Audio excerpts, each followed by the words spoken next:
Okay, it is 5 o'clock on Monday, March 3rd. We'll call this regular city council meeting to order, and we welcome everyone. Please stand and join me in the pledge of allegiance. I pledge allegiance to the flag of the United States of America and to the republic for which it stands, one nation, under God, indivisible, with liberty and justice for all. Roll call, Deb. Joseph. Here. Don. Here. Kathy. Here. Marty. Here. Brian. Here. Rodney. Here. Entertain a motion to approve today's agenda. So moved. Second. Motion from Harley, second from Don. Any discussion? Vote please, Deb. Joseph. Yes. Don. Yes. Kathy. Yes. Marty. Yes. Brad. Yes. Rodney. Yes. Motion carried. Across the mayor's desk, I just would like to thank Caitlin Lusher. She's our videographer for today, so thank you very much. Council have anything that they would like to share? Hearing none, we'll move to update from the city administrator. Just wanted to share information about an upcoming public meeting, which those impacted by will be getting a mailer this week. Informed them of it, but with spring coming up, we're going to be getting inspections of the sanitary sewer footing drain inspection program that we started last year. So last year we knocked out the red sector, and so this year we will be working on the yellow, blue, and green sectors. So there is going to be a public meeting on Thursday, March 13th at 6 p.m. at the Algona Public Library, which will go over kind of a high-level overview of the program, how it will work, if there's any questions. With those property owners that are in one of those sectors to be inspected, they'll be receiving a letter notifying them of the meeting, as well as instructions and information on how they go about setting up one of those appointments. So if you don't get a letter, still you're welcome, but you don't stress about it. Those that are impacted will be receiving that notice this week for Thursday, March 13th at 6 p.m. Okay, thank you. Move to agenda item number 7. This is the citizens' opportunity to address any item that's not on the agenda. Is there anyone who would like to speak tonight? Okay, we will move to the consent agenda then, and that includes approving the minutes from our regular city council meeting and the work session on February 19th, approving the bills to be paid this cycle, approve a Class C retail alcohol license for Pepsi, approve a Class B retail alcohol license for K&H, approve a Class E retail license for Wine and Spirit Shop of Algona, approve a Class B retail alcohol license for Family Dollar Stores of Iowa, approve a Class C retail alcohol license for Emeralds LLC, approve a Class C retail alcohol license for Cassuth County Speedway, and approve the minutes from the February 21st Small Business Revolving Loan Fund Committee meeting. Move to approve. Second. Motion from Harley, second from Don. Any discussion on the consent agenda? Vote please, Deb. Jessica. Yes. Don. Yes. Kathy. Yes. Harlan. Yes. Brad. Yes. Rodney. Yes. Motion carried. We'll move into new business agenda item number 9. This pertains to the emerald ash tree removals. Around the end of January, we put a notice to bidders out for ash tree removal this year. It was for 88 trees. We had 12 bids come in. We opened bids at 9 o'clock last Wednesday morning. They were all over the place, from $40,920 on up to $131,625. Or $131,625. D&J Tree Service is the lowest bidder. Dylan did the tree work last year for us also. So I am recommending that the council award the tree bid to D&J. There are a few tree facts if you want to know them. After this year, I've contacted Dylan since his DBH price was so low. we can add 50 trees to the project. We will have a total of 367 ash trees left after the 2025 removals. And how So, many yeah, have you I taken mean- out so far? Hmm? How many have we removed? so far? I just have totals of what we had. We started with 603 in 2003, so we've removed not quite half of them by the end of this year. Was there a typo on that second last line? No, I don't know what it was, but that was the price they put per DBH. So I think they misunderstood what they were putting in, but Yeah. that bid was rejected anyway because they did not have a state registration included with their bid. Same with Gabe's Top It or Drop It service. Is there any questions on the bids? Make a motion then to approve DJ's tree service. Second. Motion from Rodney, second from Jessica. Any discussion? Vote please, Deb. Jessica? Yes. Don? Yes. Kathy? Yes. Harley? Yes. Brad? Yes. Rodney? Yes. Motion carried. Agenda item number 10 pertains to the middle school color run. They're going to have one on May 17th. This is the middle school's annual color run.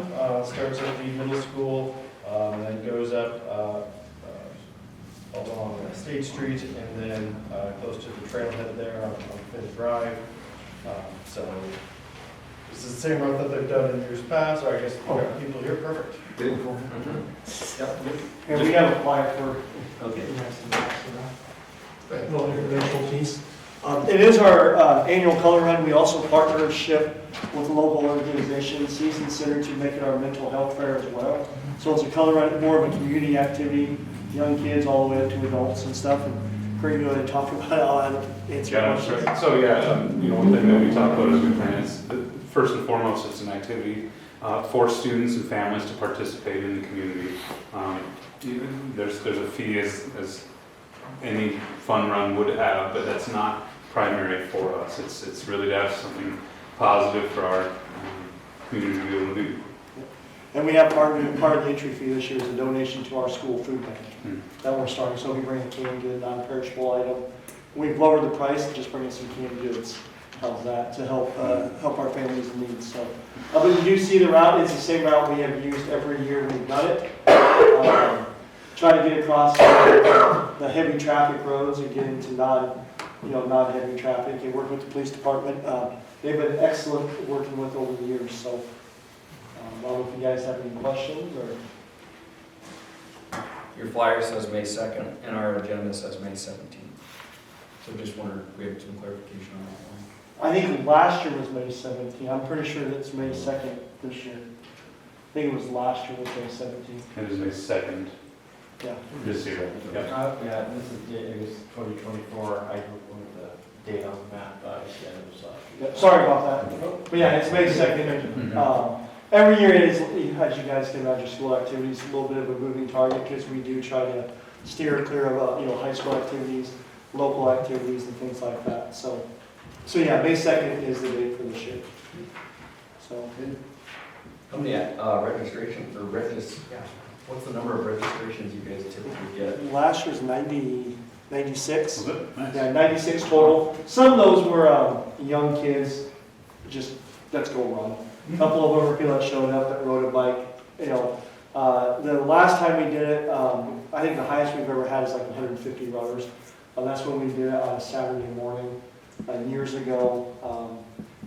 We had a lot bigger. I actually got canceled because of a blizzard that Saturday morning. We rode last weekend in April, it got canceled. We had to move it to clearing in May, but we had 150 registered runners that time. So, but yeah, late April blizzard got canceled. Yeah. Is there any reason you don't take the trail on that east end there? Really, we do this because we talk our mental health. So we need cement, electricity, all the things that we have, stuff we have at school. They come out, like last year they had blow-up houses and we need some electrical cords. I run into school, or Kurt, or any of our staff can run and get anything we need, it's right there. Trailers, water. Last year we ran out of water, we have everything right there to get that. We do we throw color, we make kind of a mess. It washes off with Mother Nature's rain, but we make a mess of our stuff, not anybody else's property. So that's why we keep it right there on our property. We do use the bike trail on the back side, but that's why we start and stop at the middle school, the mess, and then we clean up everything. So just everything is right there that we need. Jeff, we use leaf blowers. Some people want the paint blowing off, and so we use the leaf blowers. Again, we just have it all right there instead of hauling it, so. I know Clark Street becomes pretty colorful. Yeah, it does. Yeah. Some of the people become pretty cold. I think there's true enjoyment in throwing color on people. I'll just leave it at that. So, And the people on the route, you know, we've been in contact with them in the past. We went door to door and passed out flyers, gave them the date, gave them the time, just said, hey, this is happening, just for their awareness as a courtesy. try to be good neighbors. So, Good event. Yeah, thanks for your work on it. thank you. Any other questions for us? Or? Thank you. Thank you, guys. I make a motion to approve the route. Second. Motion from Brad, second from Kathy to approve this route for the middle school color run. Any discussion? Vote please, Deb. Jessica? Yes. Don? Yes. Kathy? Yes. Harlan? Yes. Brad? Yes. Rodney? Yes. Motion carried. Agenda item number 11 refers to the 25 Nebraska Street, Thornton Street, and parking lot reconstruction project. Several months, actually going back to more than a year, if you look at the district or the corridor plan, ready to go for phase one for that master plan project. So Matt Cole and Fulton May to provide an overview of the proposed project and our timeline for it. Thank you. Yeah, this project, formerly known as the Cultural District Downtown Project, kind of rebranded it into the Nebraska Thornton parking lot, kind of for clarity of exactly where it is and just for future review of plans, just knowing exactly what this project entails. So it is the 2 blocks of Thornton between McGregor and State Street, the block of Nebraska Street between Thornton and South Dodge, and then the parking lot there in the northeast corner of that Thornton, Nebraska intersection behind the Historical Society of Billy Joe's, that downtown city parking lot. So in your packet, you have the resolution approving the plans and ordering the bids. We're going to have a bid opening scheduled for April 1st. So it'll give the contractors about a month to prepare their bids and get us bid prices for this work. That'll happen this summer. The construction window is mainly 2025. So our substantial completion date will be in November with lingering seeding and plantings potentially in 2026. So we have a June 15th completion, final completion date in 2026 for this project. Current estimated costs, construction costs are $3.32 million. We have applied for a couple funding sources for the water quality aspect of this project through the Water Quality Infrastructure Fund and through SRF. Similar to your money you got for the wastewater plant, the SRF State Revolving Fund program has a non-point source program for water quality. And we've submitted that application today for that work. The water quality infrastructure grant, we are in kind of the final approval stages of that, but everything is on board for grant dollars for that program. Sorry. I had a very nice graphic that's not loading, so with this one, but you've got the printout. Sure. Yep, and then, like I said, we'll open bids on April 1st, and we'll plan to award on the April 7th council meeting, so I'll be back for that, and award to the lowest qualified bidder, so they can get started with their contract submittals and construction material submittals, and hopefully get started in early May, mid-May. There's an error in my agenda memo, so I had it listed as April 21st for the public hearing and award of the contract, but it's the 7th. Yep. And then this is just a really rough breakdown of the total construction cost estimate and the funding sources that we're planning to use just based the current estimates. The sanitary sewer, water, utilities will pay their share of work. And then we're going to be using funds from the Urban Forest Utility as well as the storm sewer utility, which won't have enough funds to pay for all of it, but a portion of that. Local option sales tax will pay for things like benches and some of those kind of similar amenities. Then that $500,000 reserve for some loan and then state grant. And then one of our next agenda items dealing with the 2025 bond, anticipating using about $2.24 million of that proposed debt issuance for reconstruction of the 3 blocks in the parking lot. Are there any questions on the process or? Looking at the map here, is there a timeline on how things are gonna be done, or is this whole area just gonna be shut down altogether? We're gonna have the contractor formally provide a phasing plan at the pre-construction meeting. We're gonna put together kind of how we think it's gonna go. So that south block of Thornton, that's where the sanitary and storm sewer are both outlet.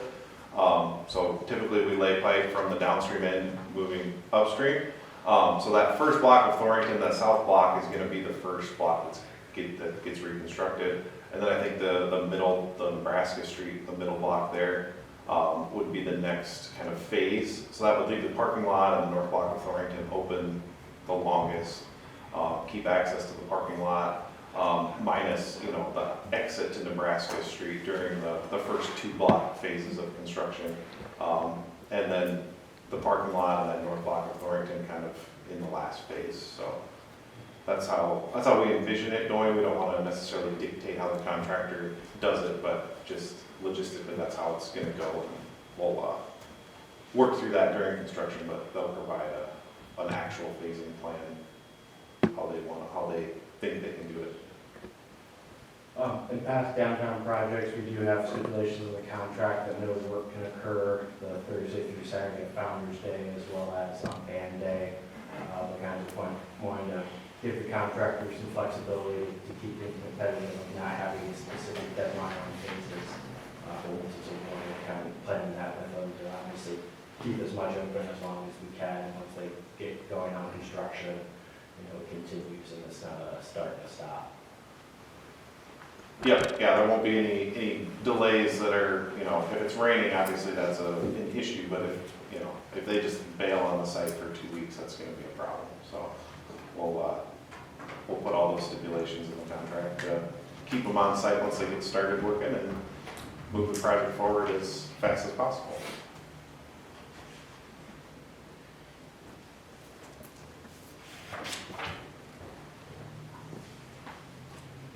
Any other questions?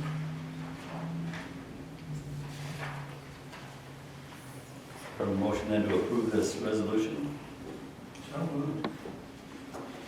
Second. Motion from Don, second from Rodney. Any other discussion? Vote please, Deb. Jessica? Yes. Don? Yes. Kathy? Yes. Harley? Yes. Brad? Yes. Rodney? Yes. Motion carried. Agenda item number 12, approves an engagement agreement.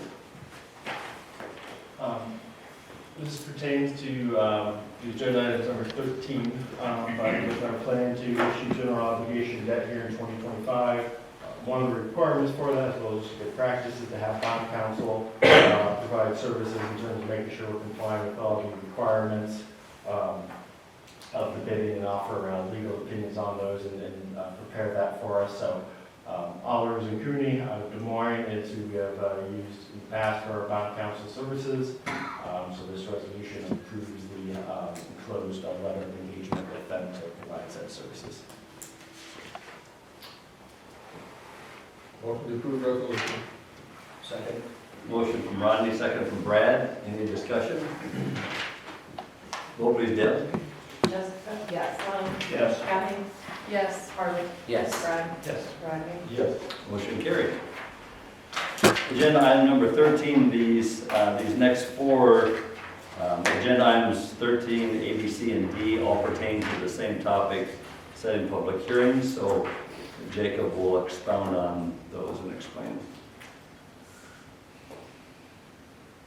Yes, as I mentioned, so we are planning to issue general obligation debt here in 2025. When we had last issued GO bonds in 2021, we updated our long-term debt management plan, and since we, rates being as great as they were back then, we borrowed a little more than we originally planned. So we took a 4-year break, but otherwise that long-term debt management plan has us borrowing every 3 years, and then front-loading those payments in the first 3 years to then have capacity dropping off so we can borrow again without not having to necessarily increase our property tax levy to handle that debt service. So the notices, we've got 4 different the next 3A through, or 13A through 13D are setting public hearings, all regarding the same debt issuance. So the reason we have to do kind of four separate actions for ultimately big picture is one action is based on their uses. So the one is for the 13A is for setting a public hearing for an essential corporate purpose for street improvements, an amount not to exceed $2.37 million. B is for a general corporate purpose of up to $930,000 for public building improvements, specifically a new street department facility. That would be improvements to the existing building and site, as well as construction of a new addition for the future location of the City Street Department out at 1107 North Main Street. The third hearing is for a general corporate purpose not to exceed $930,000 for parking lot improvements. Streets are considered essential, parking lots are general, so we have to do a different purpose and notice on that. And then finally, and this is based on the funding source used to pay the debt, is a general obligation under renewal loan note not to exceed $810,000 for an essential corporate purpose, which is downtown street improvements.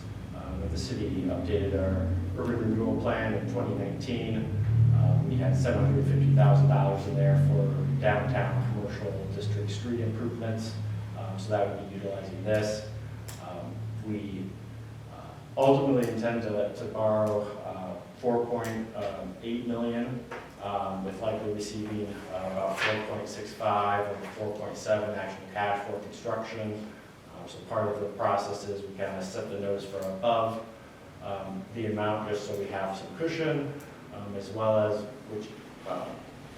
why we work with our financial advisor, PFM, but some of the explanations on if we end up paying a premium, where we might end up borrowing more because we're going to be offset by, they're going to give us a payment, so we pay a higher interest rate, which ultimately cancels out. But for what they want to go and sell their bonds on the resale market, they end up actually paying us at closing and above just what we're borrowing. So the cushion in there is for that, but ultimately we're looking at that $4.8 million. Which, like I said, the construction amount 4.6, 4.7. The uses of those proceeds are kind of outlined in here. So as I mentioned, we were discussing the 2025 Nebraska and Torrington Street parking lot reconstruction project. Approximately $2.24 million would go towards that. $930,000 for the street department facility, plus cash from local option sales tax for that project. And that will leave us with approximately $1.5 million for 2026 and 2027 street improvements, the specific streets projects to be determined by either full reconstruction or a large building overlay project, which we'll work with planning on council later this year. So we set up our long-term debt plan borrowing for 3 years. We were able to do this the first year. We're trying to borrow for 3 years worth of projects and just get some economies of scale. With how expensive materials and construction has gotten those recent years, we're likely going to be able to get 2 years of construction projects out of this debt issuance. And then we'll just kind of have a lighter third year. But the reality is with this street reconstruction, and how expensive that is, it's not something we're going to pay with cash. And so to do any street reconstruction projects, really only options we can look at is doing assessments and/or issuing debt. So that is kind of a breakdown of the proposed use. All 4 public hearings for the following agenda items would be on March 17th at 5 p.m. And we need to do each one of these individually. Correct. Set each public hearing individually. I guess I will just note on our payment plan for those, so as I mentioned, $750,000 will be paid for with TIF. The street department share, that is going to be paid for all of local option sales tax over a 10-year term. The TIF would be over a 14-year. So the majority, but it would really just be for the actual street improvements, elements of the borrowing, that will be paid for with the debt service tax levy.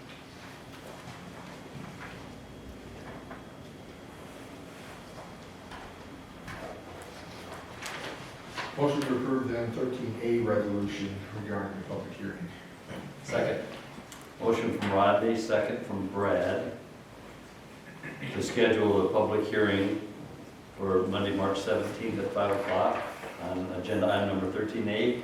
Any discussion? Vote please, Deb. Jessica? Yes. Don? Yes. Kathy? Yes. Harley? Yes. Brad? Yes. Rodney? Yes. Motion carried. Motion to approve 13B. Second. Motion from Brad, second from Don, to set that public hearing on agenda item number 13B. Any discussion? Vote please, Deb. Jessica? Yes. Don? Yes. Kathy? Yes. Harley? Yes. Brad? Yes. Rodney? Yes. Motion carried. Motion to approve 13C. Second. Motion from Brad, second from Kathy, to approve the public hearing on agenda item number 13C. Any discussion? Vote please, Deb. Jessica? Yes. Don? Yes. Kathy? Yes. Harley? Yes. Brad? Yes. Rodney? Motion carried. Motion to approve 13D. Second. Motion from Brad, second from Kathy, to approve the 13D. Any discussion? Vote please, Deb. Jessica? Yes. Don? Yes. Kathy? Yes. Harley? Yes. Brad? Yes. Rodney? Yes. Motion carried. Thank you. Agenda item number 14 is also approved notice of a public hearing regarding property tax levy rate. This resolution approves a public notice that sets a public hearing for 4 p.m. at a special city council meeting on Monday, April 7th here at City Hall. It pertains to the proposed property tax levy public hearing notice, which sets forth basically what our maximum amounts or levy levels would be for property taxes for the upcoming FY 2026 budget. So this is the second year that the law is in effect for this notice requirement, but after this is approved, we'll send it over to the county. And then later this month, every property in the city, well, countywide, the residents of Algona will get one specific to Algona, but they'll get a mailer that has the proposed current year budget, or the current year budget, the proposed FY 26 budget, and then the public hearing regarding those property tax levy notices, and include that for the county, the school district, and the city as well.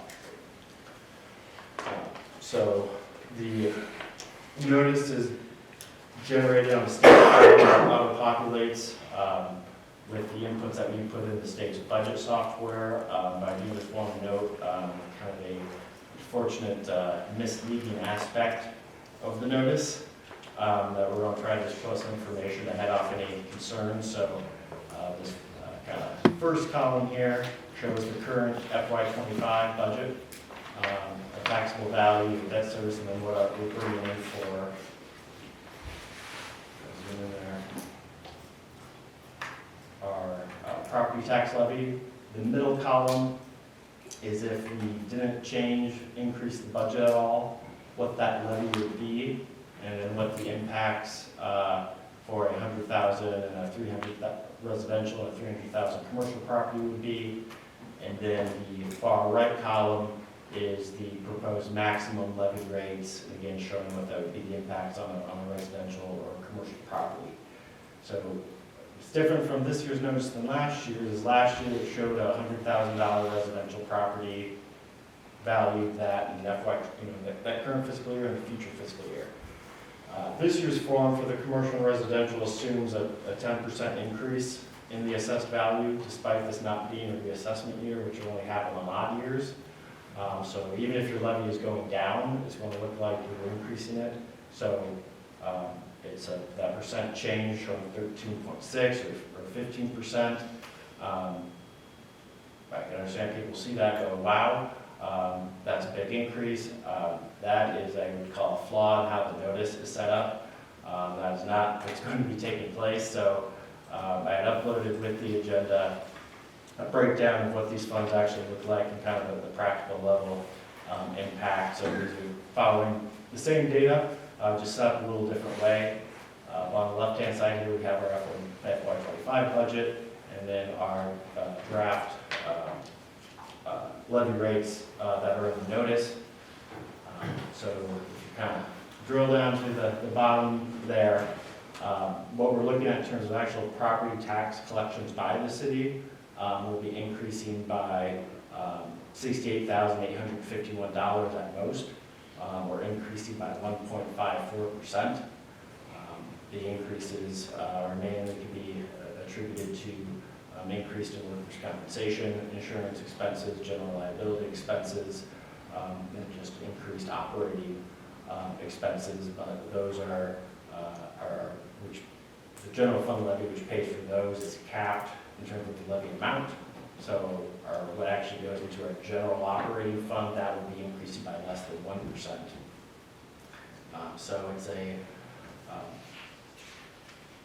we're not going to be increasing property taxes by 13 or 15%. Our total revenues that we're going to be bringing in is going to be an increase of less than 2%. And I won't, we'll have more of this when we actually have the public hearing, but just as an example, this is kind of a calculator that we used last year at the max hearing.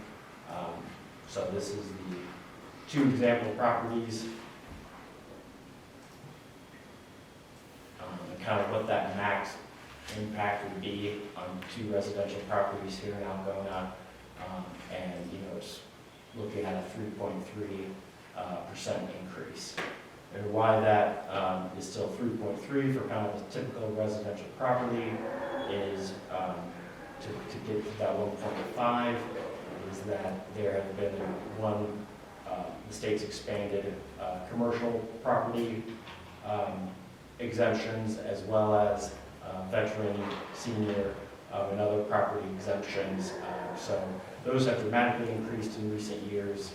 So really just to have a flat budget, those properties that don't specifically have an exemption will have to go by slightly more to get that 1.5% increase. So we put out more information on that, as well as our proposed budget.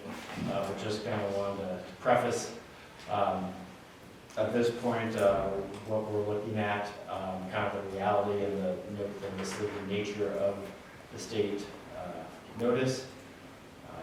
So if you get any questions, if anyone's watching this, they have a little bit of heads up before we put that information out. But this resolution approves this public hearing notice and then sets the public hearing for the special council meeting on April 7th at 4 p.m.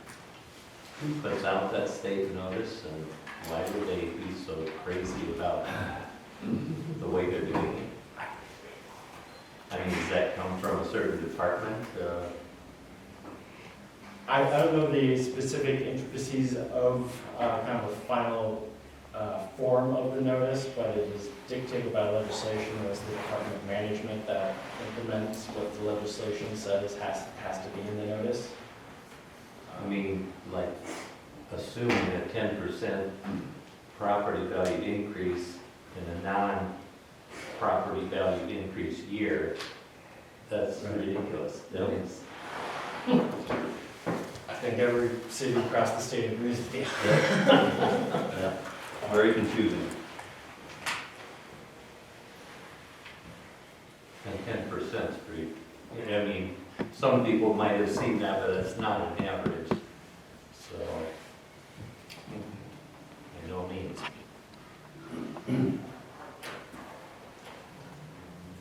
Motion to approve resolution and special hearing April 7th at 4. Second. Motion from Rodney, second from Don. Any other discussion? Vote please, Deb. Jessica? Yes. Don? Yes. Kathy? Yes. Harlan? Yes. Brad? Yes. Brian? Yes. Motion carried. Agenda item number 15, approves a contract with North Iowa Area Council of Governments. So this pertains to the comprehensive plan update, which we discussed at our, one of our February work sessions. So this resolution approves an agreement with NIACOG. There are a regional council of governments we're a member of to prepare that comprehensive plan update. The cost of the plan would be $30,000, which will be payable after the plan is completed. The timeline is expected to begin work on that here early summer. And then, as the name implies, it's comprehensive. It's a rather lengthy document with a lot of different public input opportunities, addressing a whole host of factors within the city. So it'll take about a year to develop that plan, but this resolution is kind of the next step in getting that, next formal step in getting that update underway.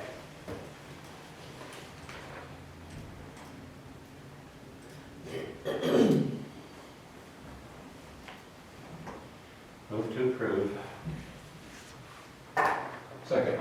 Motion from Harley, second from Brad, to approve this contract with NIACOG for the city's comprehensive plan. Any discussion? Vote please, Deb. Jessica? Yes. Don? Yes. Kathy? Yes. Harlan? Yes. Brad? Yes. Brian? Yes. Motion carried. Agenda item number 16 is a resolution approving an engagement agreement with Allers and Cooney. Same law firm, but different type of agreement, but letter of engagement with Allers and Cooney. So this agreement would be to update our urban renewal plan. As I mentioned previously, our current plan was last amended in 2019. We're in the process of negotiating a development agreement with a local business to see, help incentivize their expansion here in Algona. So we plan to share information specific to that with the council at the next meeting. But this provides kind of the wheels turning with putting kind of final negotiations and preparing that development agreement and the urban renewal plan, and then identifying that project which would be needed to consider that proposed development agreement. So this approves having Allers begin work on that. So you want us to approve this before we get to know what it is? Unfortunately, that's how development agreements work a lot of times, but So we can elect to not approve it and have to, come back. to a closed section to discuss. this is just to work on the development agreement. We can tell you more afterwards. This is just hiring the attorney to do it.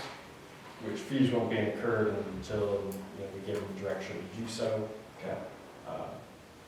But it's not something, off the top of my head, I believe we can go into closed session to discuss. Plus, it's not on the agenda, so we can't. Okay. I guess I would, my recommendation to council would be to approve it so we can have a development agreement that's been prepared and reviewed by attorneys to make sure everything's legitimate to discuss at the next council meeting. Move to approve the resolution. Second. Motion from Don, second from Jessica. Any other discussion? Vote please, Deb. Jessica? Yes. Don? Yes. Kathy? Yes. Harlan? Yes. Brad? Yes. Rodney? Yes. Motion carried. Agenda item number 17 approves a small business revolving loan fund loan with TMCR doing business as the Dairy Queen. I received an application from Brian Rondoni. He needs a new display freezer at the Dairy Queen. He submitted it to his insurance company and they denied the claim. So Brian's asking for a revolving loan fund of $12,500 to purchase a new freezer. Move to approve. Second. Motion from Brad, second from Kathy. Any discussion? Vote please, Deb. Jessica? Yes. Don? Yes. Kathy? Yes. Harley? Yes. Brad? Yes. Rodney? Yes. Motion carried. And agenda item number 18, this is our final agenda item. This authorizes adding an 11th certified law enforcement officer position to the Algona Police Department.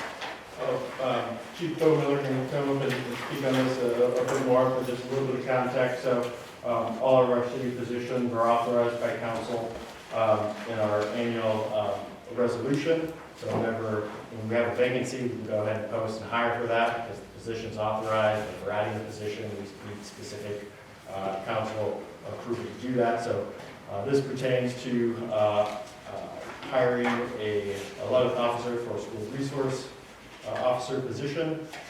We should have the kind of get the wheels turning on that.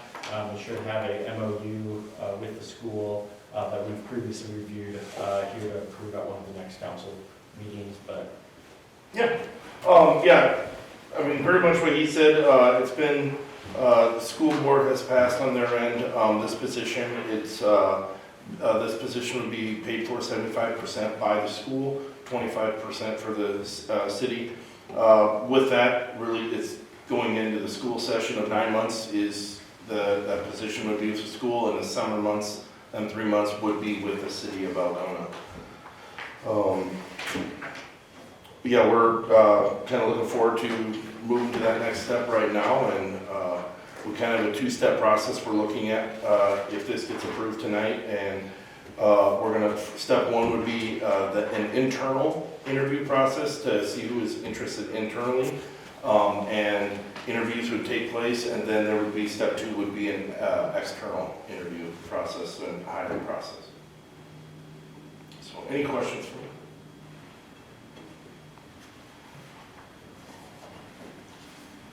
So if someone internally takes the position, then we would need to hire that. Go ahead and hire another officer then. Well, at this point, yes, then it would be an out, yeah, we'd have to go through the steps and understand that with the school as well.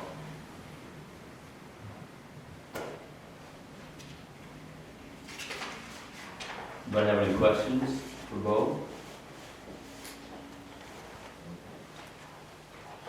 It's a really good move. I'm very excited for this partnership with the school, and I think it'll be a great all around. I make a motion to authorize increasing the number of certified officers from 10 to 11. second. Motion from Brad, second from Don, and any other discussion? Vote please, Deb. Jessica? Yes. Don? Yes. Kathy? Yes. Harley? Yes. Brad? Yes. Rodney? Before I say yes, is there any conflict if I do, as board president? I can abstain if we think it's better. Oh. I'm just asking, so we don't have anything, You know what, Rodney, I don't have a problem saying yes, but. okay, I understand that. If you want to abstain, so there's no question about it, that would certainly be okay to do that. But, yeah, I mean, to me, it's a decision for you to make. Okay. There's no legal requirement. that- No, there's no State legal law. No, then I vote yes. Thank you guys very much. Motion carried. Thank you. Appreciate it. Thanks, Bo. It is 5:44. We're finished with our published agenda, and I would entertain a motion to adjourn the city council meeting. So moved. Second. Motion from Don, second from Brad, meeting's adjourned. Thanks, everyone.